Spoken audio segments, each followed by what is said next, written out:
trying to do things like that. Are there implements involved? Use those implements. Are there different angles involved? Use those angles. And so we've all seen it. The track guy that runs a 10-5 in track goes up for football, and they're not pulling away from anybody because they tighten up when they're getting chased, or they don't run well with an implement. So hopefully your training, if you're going to train speed, involves those characteristics, because that's what's going to happen during the game. So they're have to look around for a defender. They're afraid of. So all those things are present during sport. I think they should be in some ways present during your speed or agility training as well. That was Coach Michael Zweifel. Welcome to another episode of the podcast, and it's great to have you here. So Michael has been on the show a bunch of times, have absolutely loved learning from him on the level of movement dynamics, game speed, agility training, and a whole lot more. And as he's been on the show in the past, he has done so as a physical preparation coach in the private sector. Since then, and in the past year, Michael has moved on to the pure sports coaching side of things. So he's sold his Building Better Athletes business, and he is now the special teams coordinator, defensive backs coach, and co-defensive coordinator for the Wisconsin LaCrosse football team. Michael is also a member of the movement education group Emergence. And for the show today, Michael will be talking about that transition. He'll be talking about what led him out of his private sector sports performance business and into the university coaching space, sport coaching space. He'll be talking about the sport movement, the ecological dynamics, and game speed principles that he took with him into his current football coaching job. And he'll also be talking about his vision for what the physical preparation program could look like, a more integrated physical preparation program within his specialized or college level athlete population. You might not totally agree with everything Michael says there, but you cannot deny that Michael is a passionate and futuristic and forward-thinking coach, and he stretches your brain. He stretches your brain no matter what side of things you're on, the strength side, the sports side. How Michael views that total equation of what puts points on the scoreboard and gets athletes better, and the just solid and straight up differences between the weight room and the chaos of sport are so worth listening to. It's always fun to sit down and talk with Michael for the show. Before we get started, though, I wanted to highlight our show's sponsors. The first is Lost Empire Herbs, and if you want to get a free bag of one of their flagship products, Pine Pollen, you can do that by heading to justflypinepollen.com. Pine pollen is one of the main ingredients in the Phoenix formula, one of my absolute favorites from Lost Empire Herbs. If you want to try the power of nature, getting the power of nature involved in your supplementation program, I can't recommend Lost Empire Herbs enough. I've been such a fan of them ever since I had their CEO, Logan Christopher, on the show talking about mental training, strongman training, and Lost Empire Herbs carries a 365-day money-back guarantee on their products. You really can't go wrong. So if you want to check out the Pine Pollen, head to justflypinepollen.com. If you want to get 15% off any of your other orders with Lost Empire Herbs, head to lostempireherbs.com/justfly. You can see some of my other favorite products from them, Shilajit, Phoenix Formula, and others. And I've really enjoyed having them as a sponsor of this show. Second, we have simplyfaster.com. If you have sports technology needs, Simply Faster is your place to go. They have curated in their store a best of in sports technology, timing, and training equipment. So whether you need force plates, a timing system, a jump mat, a bar velocity tracking system, training equipment like blood flow restriction training or the K-Box, head to their online store. You can find some amazing stuff there that will help you with your sports technology needs. They also have a great blog, and they've been with us since almost the beginning. They are an amazing company with awesome customer service, and I would absolutely recommend checking them out. You can find them at simplywithanfaster.com. And with that said, let's get to this episode with Coach Michael Zweifel. So tell me a little bit, you're at Wisconsin LaCrosse now. Curious how you got there. Like, you had, building better athletes and doing a lot of stuff in the private sector. And I know I always saw you working like with football players in a specific context there. What brought you to actually coaching at Wisconsin LaCrosse, like actually putting your hat in the ring, getting that job? And then I think you're coaching differently too. Like you were a receiver and you're coaching defense or something like that. So tell me a little bit about the specifics of that journey. Yeah, like I said, I really built up a pretty big base of football population over the last 5 or 6 years. Put a number of guys in the NFL, high level of college football from all different positions. And so I'm at mercy of my wife. My wife is a nurse practitioner, so she's the breadwinner of the family. And so she actually got a job up here in La Crosse, and we were planning on moving up here. And I actually coached football in the spring at a different school. And I started to get, involved in a little bit more of coaching football. And there was a job opening up here, and I knew an assistant coach up here.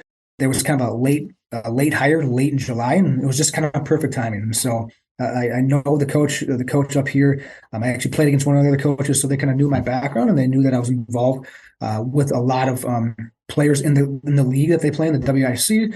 I worked with a lot of kids in that league, and so I was just able to kind of transition into this role. But mainly due to because my family's moving up here, and then just had really good timing that there was a job opening for me. And so it's been an interesting transition. Like you said, played a little bit of defensive back in high school and college, but I was able primarily, I do feel more comfortable on the offensive side of the ball, but I had coached a lot of defensive backs in the last number of years.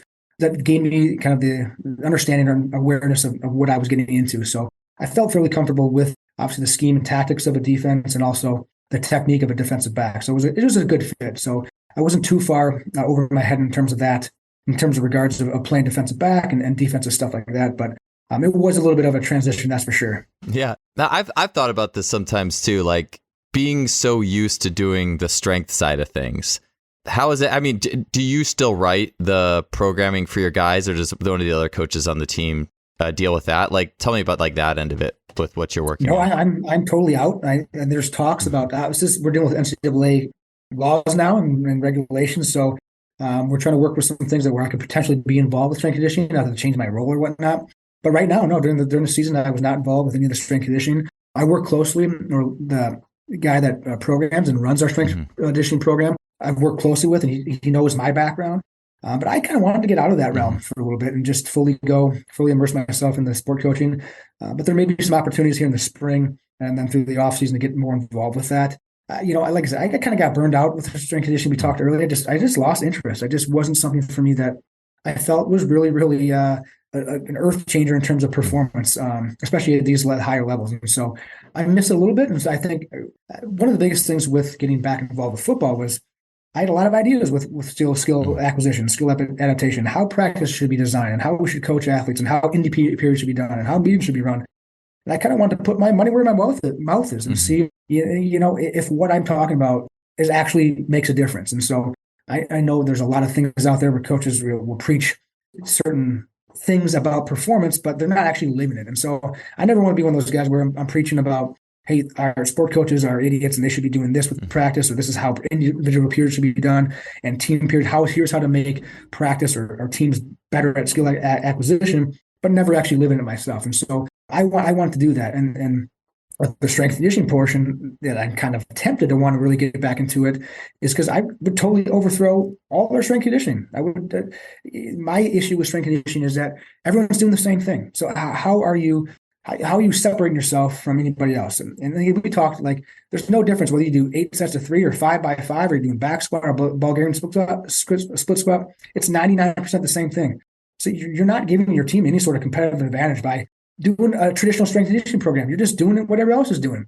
And the excuse of, we do it better, we do it more organized, we use velocity-based training, we do use auto regulation, those things, like when you're actually in the sport, like I'm now with sports coaching, you realize those things do not make a difference. Those things are not impacting the scoreboard. And so I kind of want to, get into the strength conditioning, that part, just to overthrow it. Like, we're not going to be in the weight room, and I think in order to have a competitive advantage, you can't do what everyone else is doing, right? And it blows my mind. If you want a competitive advantage in your weight room, your strength conditioning program, be that competitive advantage, and you can't do what everyone else is doing. Otherwise, you're just going to get the same results they are. And so I'm kind of tempted to want to push that needle a little bit, and like where all of our work would basically be our like in the winter here would be our field house, and then during the spring, all field-based work. We're doing stuff with manual resistance with opponents. You're doing all live activities, and our strength training, quote unquote strength training, would be just manual stuff with our partner. Will be different isometrics. We'll have obviously sleds and whatnot, but like, try not to touch the weight room, because that's what everyone else is doing. So you're going to get the same results as everybody else, and all you're doing is making sure that whoever has the better recruiting class is going to win. So you're not putting yourself in a position to have some sort of competitive advantage if you're just doing what everyone else is doing. So I'm kind of tempted to maybe just get that thing working to see if it'll, like I said, if I think something is true, I want to at least, like I said, have some skin in the game. And so that's my theory on strength conditioning. If you want to have a competitive advantage, and so I kind of want to be tempted to do that just to so I have my money where my mouth is, and so I have some skin in the game to see if that is really the best way to do it. Gotcha. So yeah, I guess maybe that would be I didn't have this question listed, but so I mean, it's interesting too, because it sounds like, yeah, like just wanting to make the impact on the highest level you can, and now being in the sport as an actual sport coach. Yeah, I'm curious as you go through that, because I feel like it's like, well, what's the ideal world, like in terms of strength and the sport itself? And it sounds like from what you're saying, and I actually would like to expand on that. And I've thought about this too. Like I was like, what if I was coaching high school basketball? What if I just did like isometric holds and played, like, and mostly just did that, and maybe just did a few hex deadlifts and push-ups or something, like at one, it'd be interesting to see what kind of time you could save from like the total efficiency of the whole thing. I think that's really the biggest thing. In my mind, it's not that it's holding people back. It's more just wasting time. It's like, what are we doing that we're kind of doing just because this is my full-time job and there isn't much interconnection? I mean, there is interconnection. You have conversations and things like that. But just by the nature of it, hey, you got these guys for an hour, and that's kind of, all right, now what are you going to do for an hour? And I think it would be interesting. That's where I'm kind of interested, and maybe you can expand on that. And would that be just for skill players? Like I would imagine that like I'm not a football strength and conditioning specialist by any means. I didn't play in high school. I would have been fun.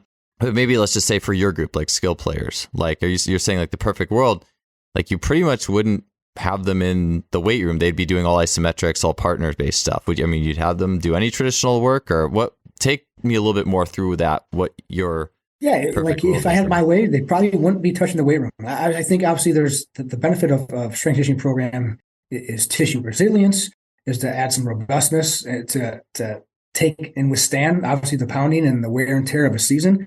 I see it less from a performance standpoint, more so from obviously it's like a tissue resiliency and robustness standpoint. And so, but I think we all get mistaken that, hey, a barbell and dumbbells is the only way you can accomplish those things, and that's obviously completely wrong. Mm-hmm. You can accomplish those adaptations, you can accomplish those results without ever stepping foot in a weight room. You don't need a barbell or a dumbbell to get some of the adaptations that you're seeking for.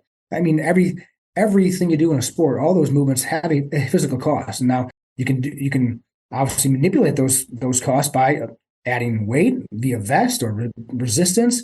You can do all these types of things. You get the strength adaptations that you want, within sporting actions by manipulating the load in some capacity. And so, like you said, I think it's a waste of time in many regards to think you got to have the weight room as the only means and methods to elicit some sort of strength or tissue adaptation, when there's many ways that I think are more functional and more efficient, like you said, and I think would build better, more robust athletes than just living in a weight room. And so for our work, if I would have my with my DVACs, yeah, they would.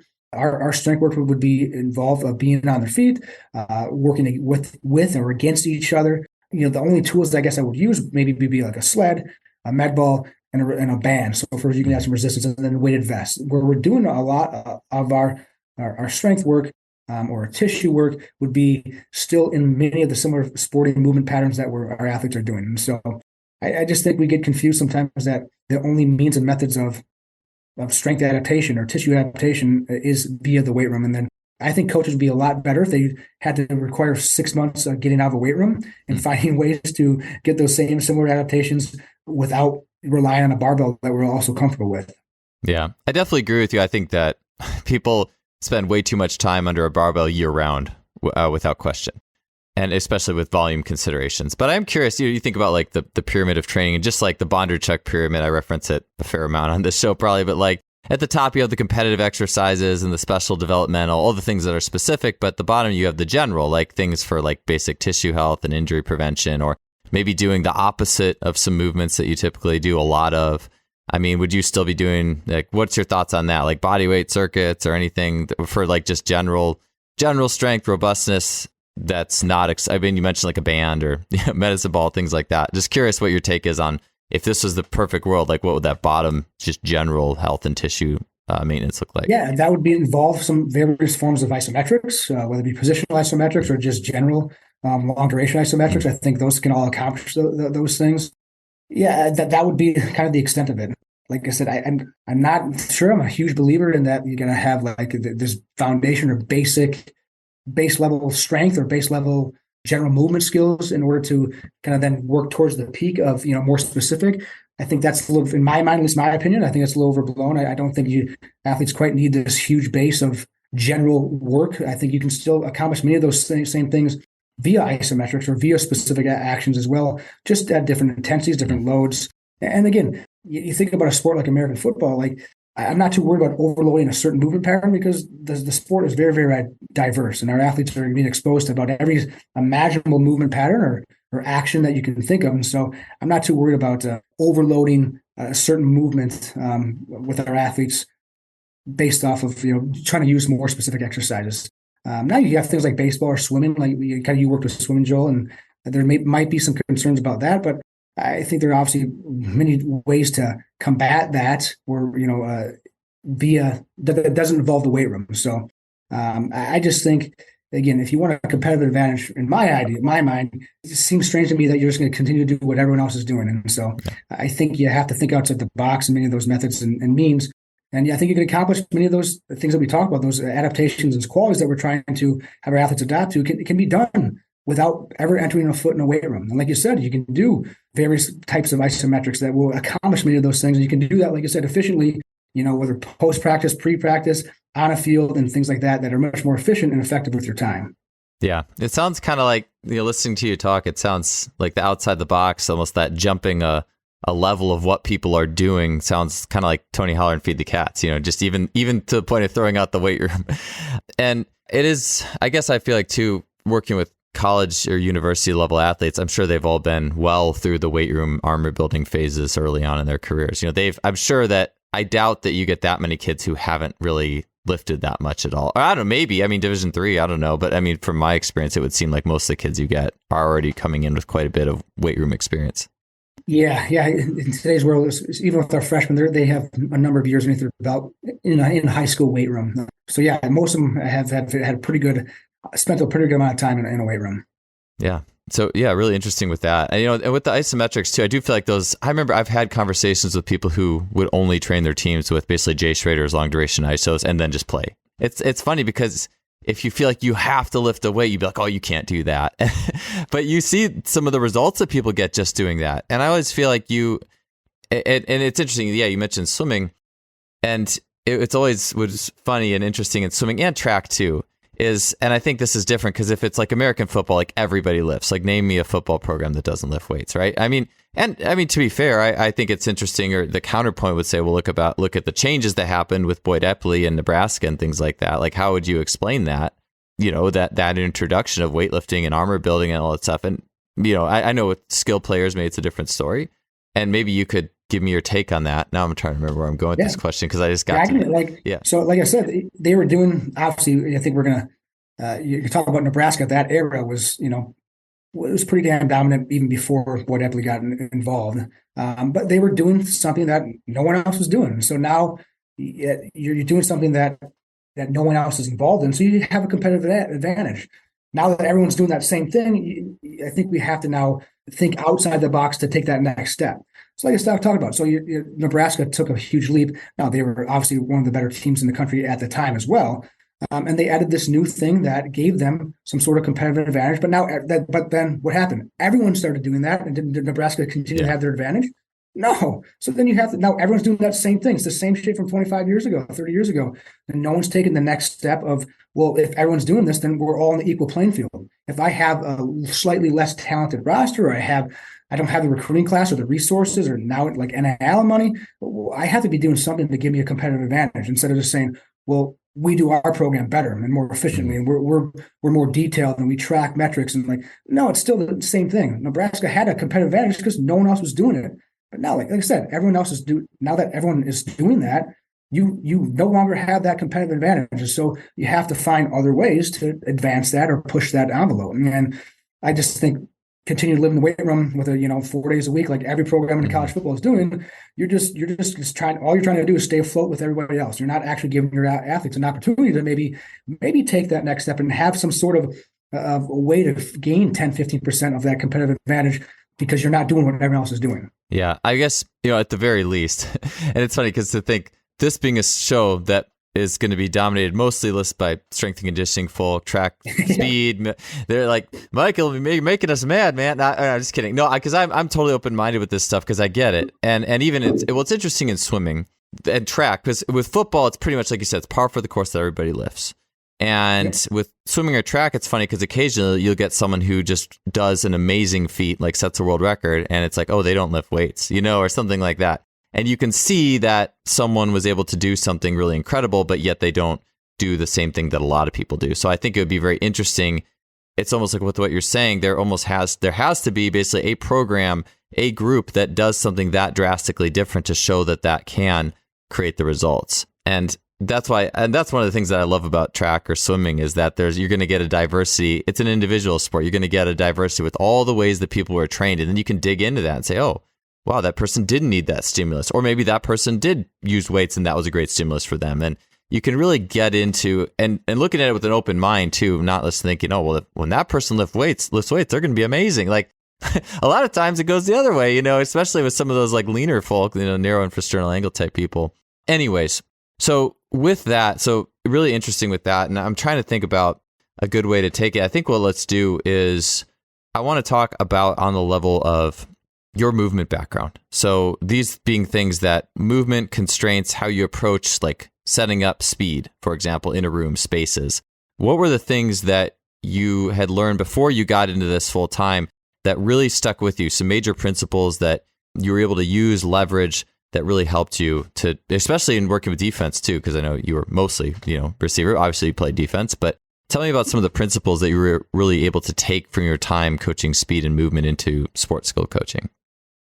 Yeah, as I transitioned, like in finding like we first saw Joe many years ago, like this ecological dynamics approach, and you really feel that in order to improve an athlete's movement, they have to be put and placed in a context or environment that retains much of the informational variables that they'll see in sport, and that is typically going to be live human bodies. And so those principles we need to take. If I can think about representative task design, so does the activities that you're having your athletes do, they look, feel, act, behave like sport? Are you manipulating constraints so each repetition is different, just like in sport? Like, again, whatever sport you're talking about, to say volleyball, returning a serve, every single serve throughout the whole season is slightly different. The velocity, the angle, the direction, who is receiving it.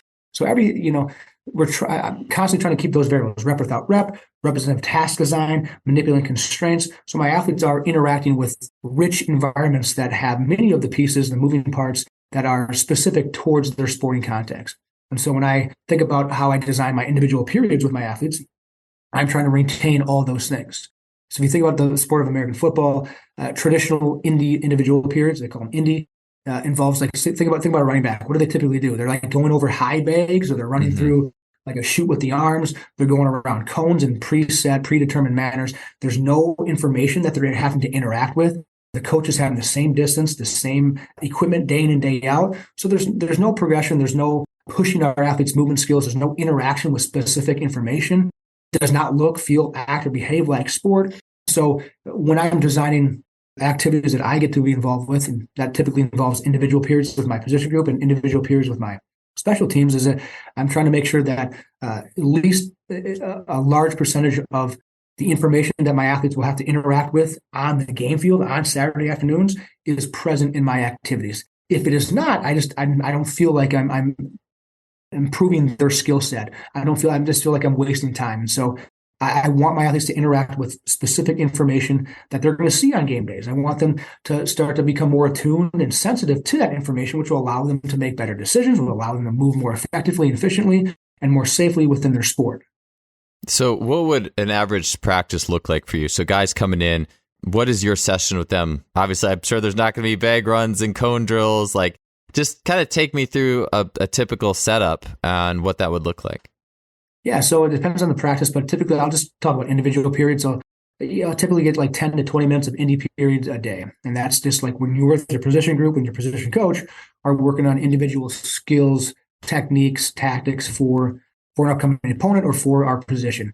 So like I said, a traditional defensive back work would typically involve lots of backpedaling. So you're backpedaling to the hash, turn around, backpedaling back, backpedal weave. You're going on a coach, moving my arms left or right, or simulating, I'm pointing left or right. That's typically what a defensive back individual period will look like. So for my individual periods, we're always partnered up. That's the minimum. We're going to be partnered up, and we're doing, whether it be backpedaling, whether it be whatever our other techniques might be, our bail technique, our press technique is always going to be with a partner that's simulating a receiver. And so that way you're interacting, right? You're becoming more sensitive and attuned to the specific information that the opponent is going to do. And so that's kind of the bare minimum. We're always going with the opponent. And on day one of our fall meetings, I talked to my, defensive backs because they've gone through the ringer.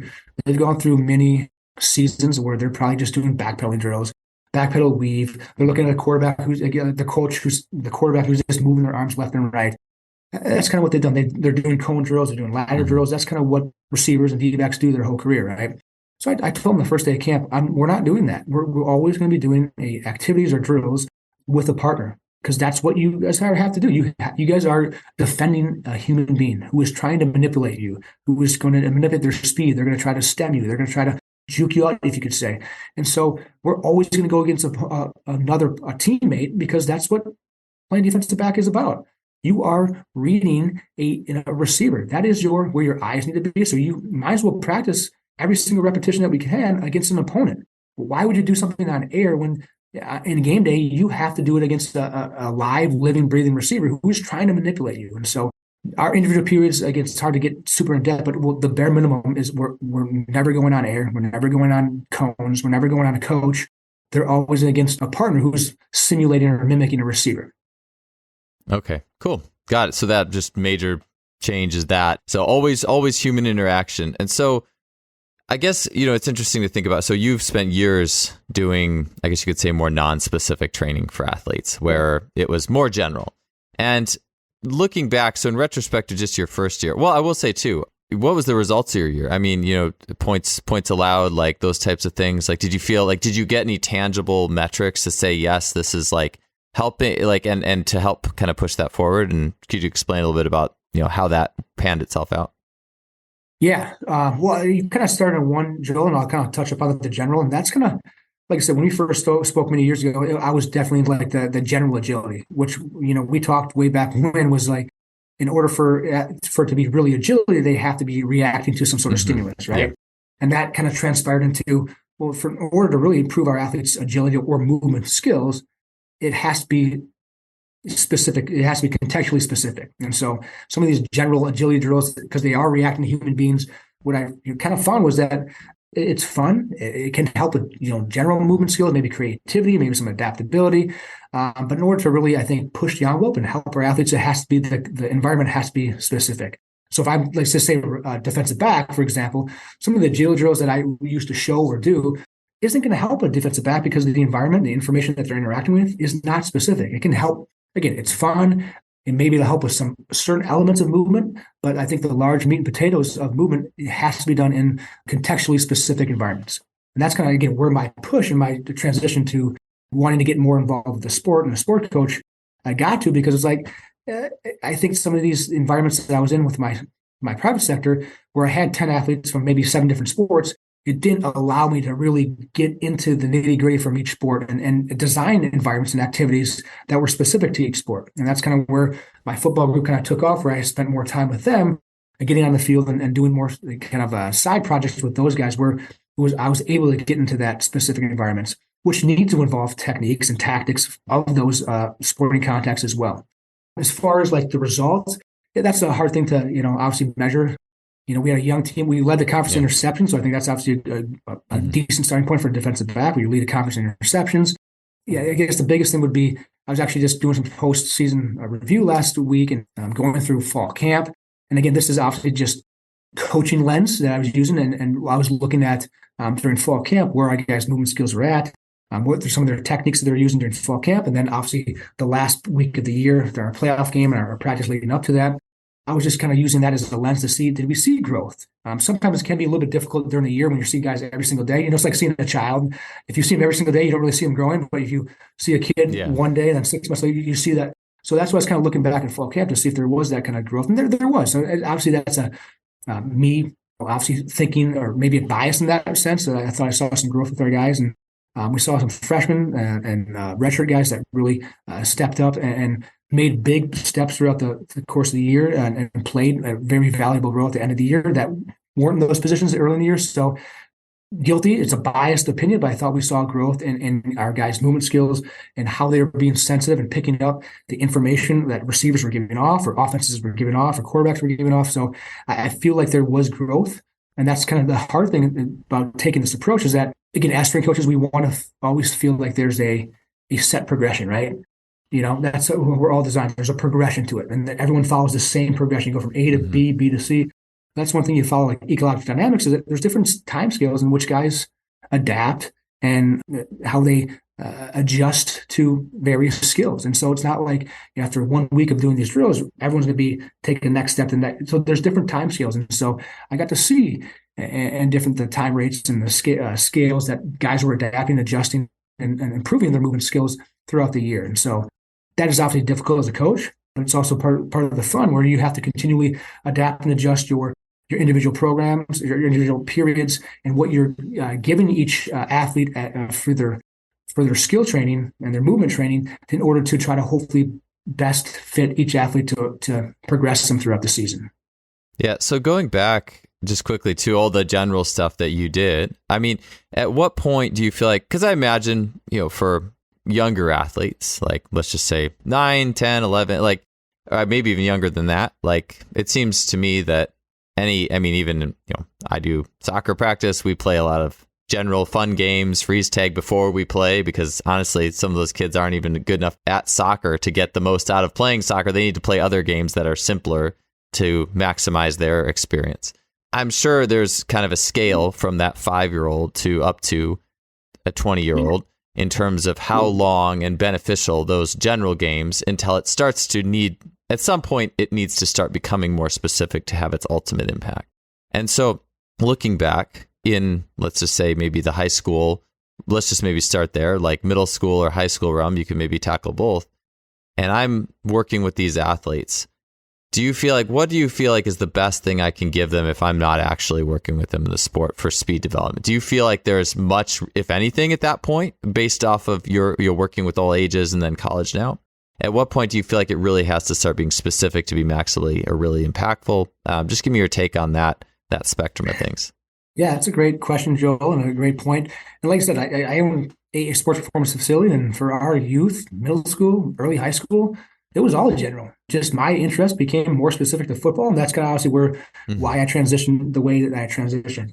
I think for young kids, the general aspect is super important, to create general movement skills, to create general attunement to the way human beings move and opponents move, and how to manipulate space and manipulate time and things like that. So I think general, agility games, various things like that are super impactful and very beneficial. And in our facility, we did that all the way up through high school. Now, when athletes start to become more specific in what they want, and whether it be a high school junior or a senior, then they're going to play one sport. Then I think obviously you have to transition, slowly into more specific activities and environments for them to interact with in order to get the most bang for your buck. That's as athletes become more specialized into their sport, then I think the training has to be more specialized. And if that's a junior in high school, that's a junior in high school. Now, again, I think there are small benefits, just like playing multiple sports. There are benefits in terms of avoiding burnout and getting a little bit more robust movement skills and exposing your athletes to different environments to keep things fresh and fun for your athletes. There's obviously benefit to that. If we're trying to maximize performance, and again, I'm working with college athletes that are playing a single sport, that, much of what we're going to work on is going to be geared towards that sport. That's why they're playing the sport. That's why they're in college and things like that. And so while I do believe there are some, like at this time of the year, I'm encouraging a lot of our guys to go play pickup basketball, to do some, again, live, fun, various game activities that will have a little bit of that.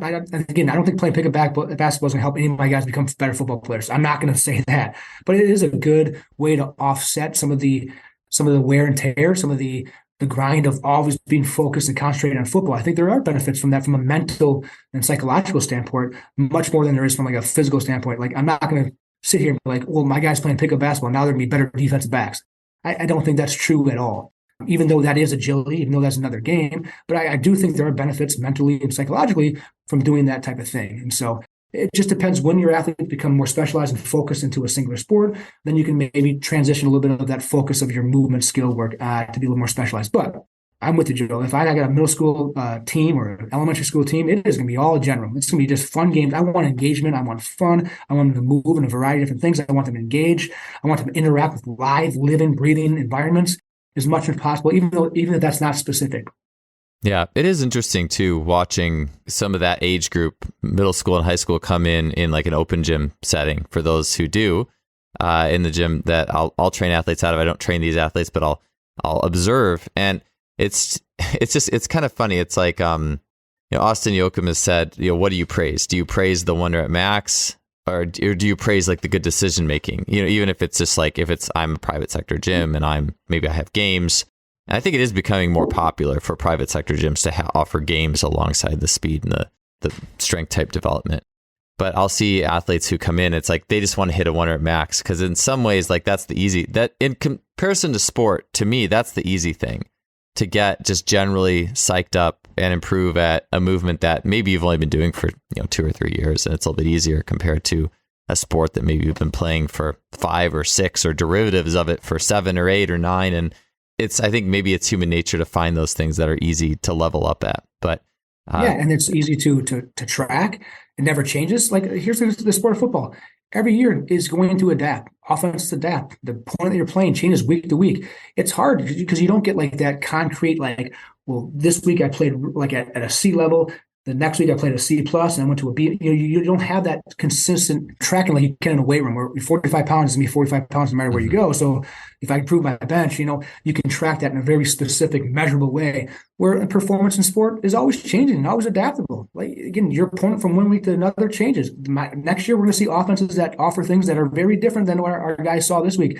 And you as an athlete are constantly changing. I think that's more fun to me, where you're constantly week in and week out having to adapt, having to create, and having to grow your skill set. Because if you do get stuck, you're going to get passed by. And so it is harder to have very specific and measurable results, because your opponent and who you're going against changes week to week. And there's a million different factors, from officials to weather to lighting to the health of your teammates to the system that you play in, where again, I can prove my bench press 10 pounds because 45 pounds will always be 45 pounds. And I can track that. To me, like I said, I just found that's why I transitioned out of the strength conditioning. I found that kind of boring. Like, it's not hard to, I think, add 10 pounds of lift to somebody. That's not a really hard thing to do, but it is hard to continually engage and adapt and create new movement skills that continue to grow to the new challenges that you're going to face and encounter in sport. I find that a lot more fun personally.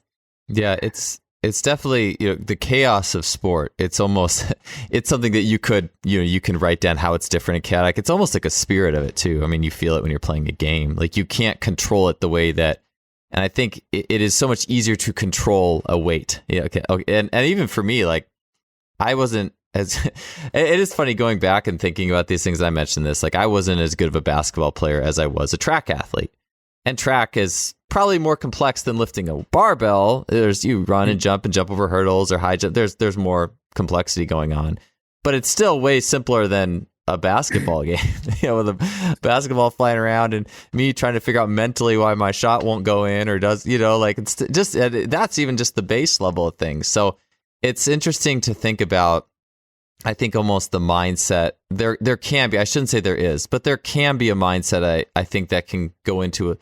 And in some ways too, I would say lifting a weight versus sport, in some ways, I guess you could make the argument, well, maybe that's an athlete's break from their sport. They don't have to be all complex and things like that. Maybe I can ask you this question. I did have seen this in my thought and you could maybe tell me what you think about this. I think this, it's easy for strength coaches to love the kid who's the grinder, who's going to come in and do the extra work in the weight room. In my experience, that athlete has not been a star athlete on the field. Because they can control that extra grind. They can do extra, maybe some even muscle hypertrophy, get a little bigger, improve their endurance. But at the end of the day, I think your resources to adapt are finite. And like you said, like, wouldn't I rather spend more time with the complex decision-making process if possible? So I'm curious what your thoughts are on that grinder mentality. Have you seen, that grinder type be successful in sport as well? Just your thoughts on that type of mentality. There's people that have that mindset or that type and have found ways to be successful in sport. Yeah. It's kind of funny. I kind of agree with a lot of what you said there, Joel. Those kids also tend to end up being the strength coaches as well. So it just it just recycles itself in a never-ending cycle of the guys that get complimented and get rewarded in the weight room tend to then be the strength coaches. Like you said, that's kind of where they find their niche to be successful within a team sport. And those things, there's obviously plenty of examples of those guys that busted their ass in the weight room and then found ways to be successful in a sport at high levels. There's obviously, I think, some examples of that, but like I said, it tends to be, those athletes tend not to be like the best players, if we're being frank and honest. And that's what I've seen in my career, that those athletes don't tend to be the best athletes within the actual sport, but they tend to be the best weightlifters. And so they like to do it because they're having success and they're getting complimented. And it goes back to, like you talked about, Joe, like what are we trying to support in athletes? And for me, like, if I want an athlete and I have a young daughter, like, I'm going to support her being creative and being adaptable and taking risk. Like, that's what I want to compliment. That's what I want to push and support, not necessarily like, are you getting stronger in a certain movement or a lift or, that kind of. So like you said, what are we supporting? What are we complimenting? What are we giving feedback for? What are we rewarding? For me, I think it is athletes taking risk and adapting within movement. I think that's what we should be rewarding. I can remember this, man. It's crazy. I still witnessed strength and conditioning because my freshman year of football, college football, I was an All-American as a freshman, and I remember the first off-season lift, I couldn't do 5 pull-ups, and our strength coach basically called me a pussy, and I'm like, I'm the best player on the team, and you're ripping me in front of everybody and call me a pussy. This shows how little me being able to do pull-ups affects my performance on the field. Despite that, I guess I still went into strength conditioning, but those type of things just always stood out to me. I'm never going to be that guy that oh, you can't do some pull-ups, so you're going to be a rotten football player. That makes sense. Or rotten whatever athlete you're going to be. So I remember that distinctly. But like you said, and then throughout my college football playing career, some of those grinders who were the strongest pound for pound in the weight room or our strength coach's favorite, those guys were like backups or special teams players or not really, performing at a high level on our team. And that just, and that obviously, I think that also applies to how I approach strength conditioning, where I was very different in my approach. And that's kind of obviously what I was known for as a strength coach, but I wasn't the guy that was all about the 5-3-1 or whatever may be the strength conditioning principles. I was all about pushing movement and skill and things like that. And so it kind of goes full circle, I guess you could say, in that. Yeah, I do think what you said bears mentioning too, again, in the sense of it's not like there are players who are the grinders who spend extra time or really rely on the weight room who don't have success, but they tend to play with that same mentality. If they're going to win, they're going to overpower their opponent physically. They're not going to, skill is not the thing they hang their hat on. Maybe that's what I like. The quick skill and decision making is not how they reward themselves as much. And thinking about it a little bit more, it's like I have seen some players who are decent, who did really enjoy the weight room, but they played like that, like the weight room a little bit more, if that makes sense. Like that was more the spirit, like just physically overpowering, like maybe yelling or grunting or whatever. And they weren't the best. I guess maybe, you could say too, I've heard this in basketball, like there's maybe that power forward who's just built like a big brick and their job is just to maybe cause fouls and chaos and be a physical force. Well, maybe they do need to, lift. Maybe they couldn't have even got to that point without that. You know what I'm saying? So, I'm curious. I mean, I guess it just depends a little bit on the sport and what you do too. If your sport, I know for me personally, I know if I could have gone back in time for me to be the best basketball player, I don't know, I was confident because I was athletic, but for me to get to my level was capped. I wasn't going to play in college. If I would have played in college, I would have been Division III and sat on the bench, if that, for what program would have taken me. So I would have tapped out there. But it's an interesting thing to think about, in development. Do you let people who, all I got's this, coach, or you'd have to almost go back. For me, you'd have to go back in time and rewind time to my younger years. And I would have to have different exposures to sport and what I was rewarded for. I was rewarded for being able to jump high from my peers early in life. So guess what I ended up doing a lot, like that's kind of how it worked out more. And I don't know, like it's just interesting to think about that with different levels of play and things like that. Those are all good thoughts. I go back to like, again, if we're in an NCAA, realm, we have a limited amount of time we can spend with our athletes. And so, like I said, if I'm going to spend time with my athletes in or out of season, I want to be pushing it towards improving their sport. I go back to like, if a guy is a grinder in a weight room, you know what he's going to be doing in his free time on a Saturday afternoon or Sunday? He's probably going to go to the gym and do his weightlifting. So like they're going to find ways to do what they're good at or what their strengths are. I mean, so I wouldn't be super concerned. Like, well, if a guy needs his benefit and where his strength lies is being a grinder in the weight room, because that kind of applies to how he's going to play in the game. Well, he's going to find time to do the weight room stuff. So whether he lifts with us or he doesn't go with us, we've all seen athletes like that. So I wouldn't be concerned about potentially, not playing to one of my athletes' strengths, and that strength is the weight room, or they like to grind in the weight room. I wouldn't be super concerned about missing out on that, because I know they're going to probably find time for that in a different point in time, going to the rec center or whatever it may be. And so I don't know. I think, again, that's awesome if guys love the weight room and they find success there. Those are all great things. We've seen a lot of strength coaches derive from that. We see a lot of obviously there's benefits in physical exercise. So, but if I'm looking to push the needle and change the scoreboard and the results for my team, I'm going to be spending my time as many specific activities or environments as possible. That's just kind of how I would approach it. Okay. Got it. Okay.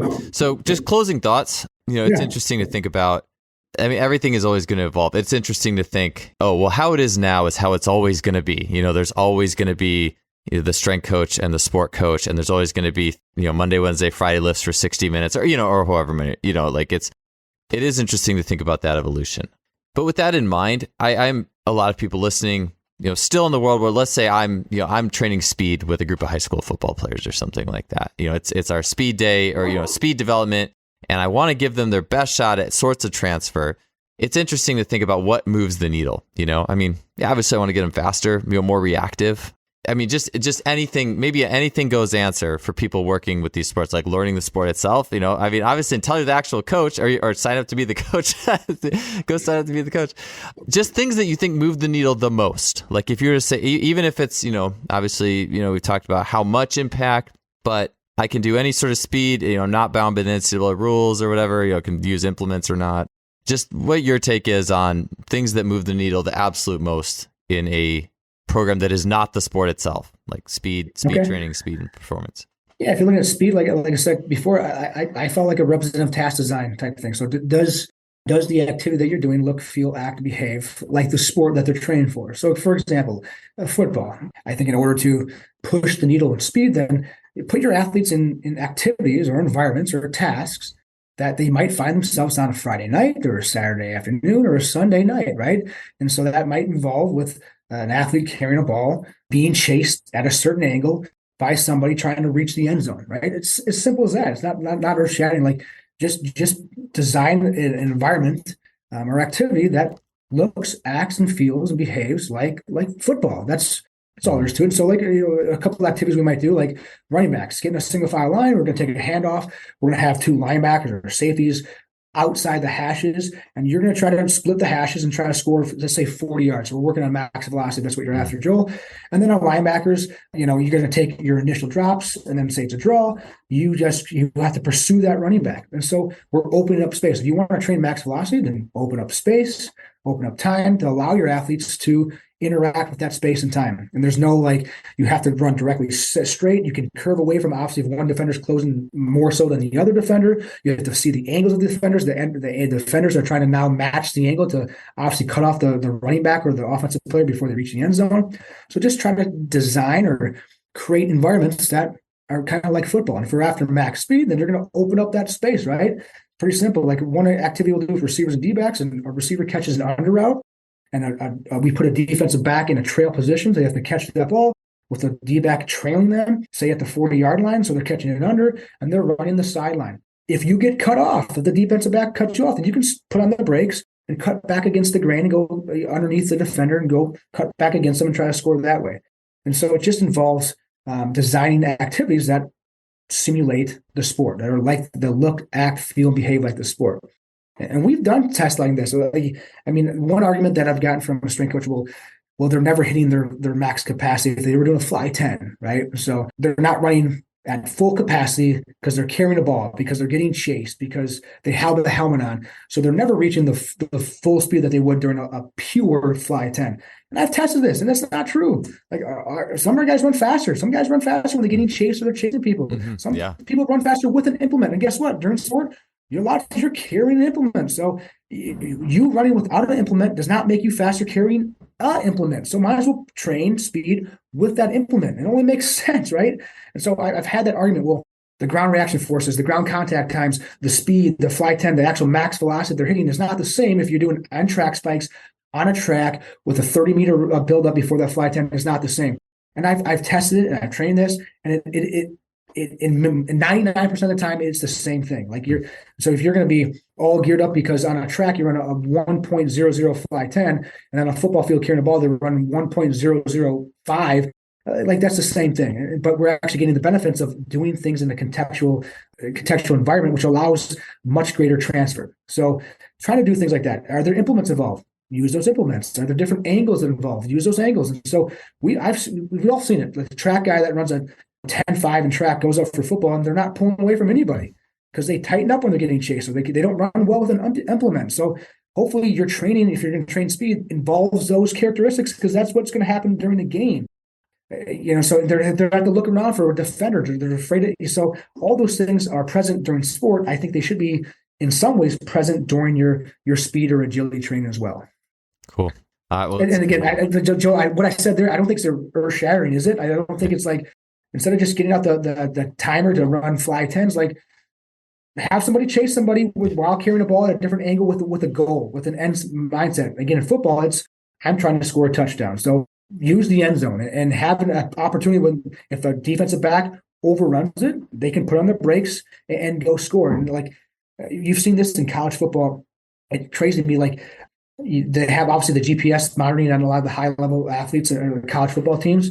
And if an athlete hits 20 miles per hour, the strength coach will bring up, blow a horn and all do like 10 push-ups and get jacked up because the guy hit 20 miles per hour. But to me, it makes no, like if I'm a defensive guy and I hit 20 miles per hour, but I overran the ball carrier, what fucking good is that? So you're just celebrating the wrong thing. Speed in sport is about contextual speed, or using that speed for an objective, a goal. If your speed is just to hit the top speed, then you're probably either getting beat over the top, you're chasing somebody, so you're bad defense, or you're just celebrating a guy running across the field for no fucking reason, burning their energy, or running a ball carrier just to get 20 miles per hour. So the strength coach now gets to celebrate a guy hitting 20 miles per hour in practice.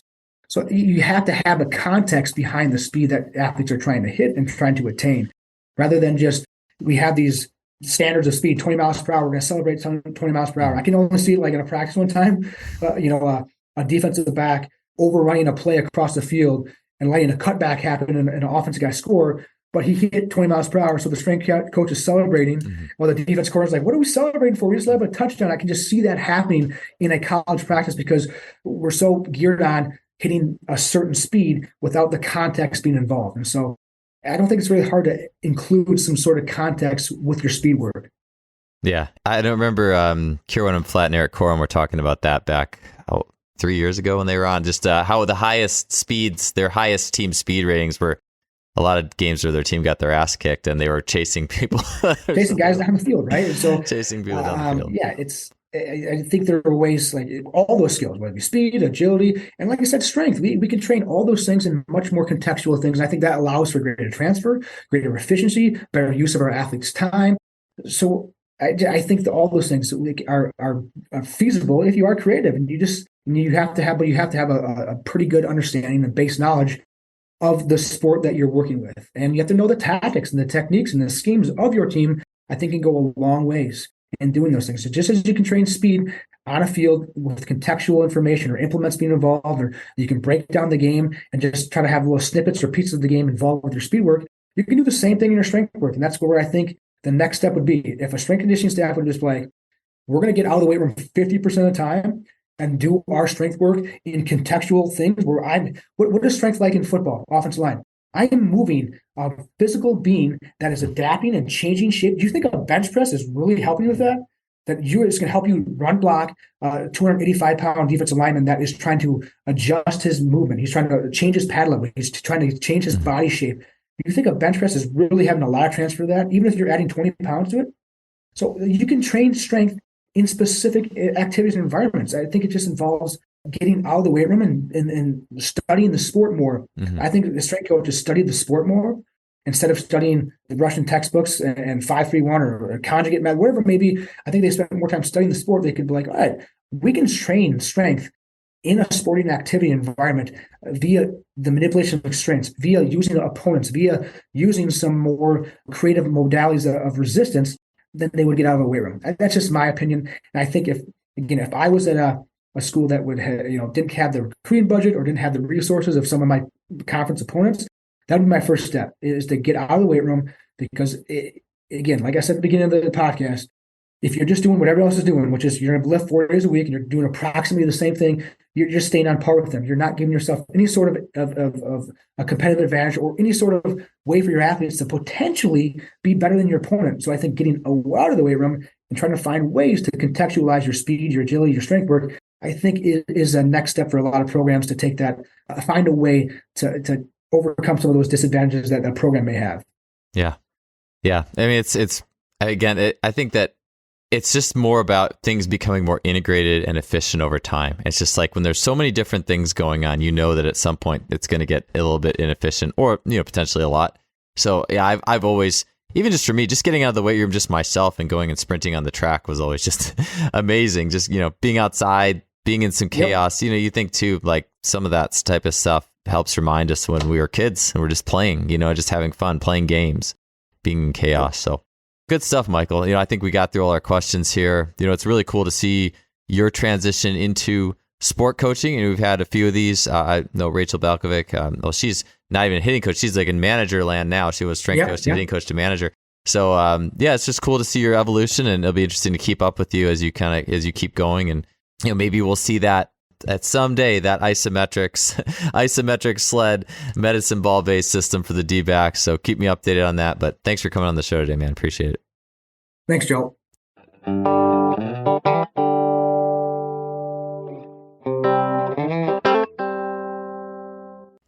That finishes another episode of the show. Thanks for tuning in, and we'll see y'all next week.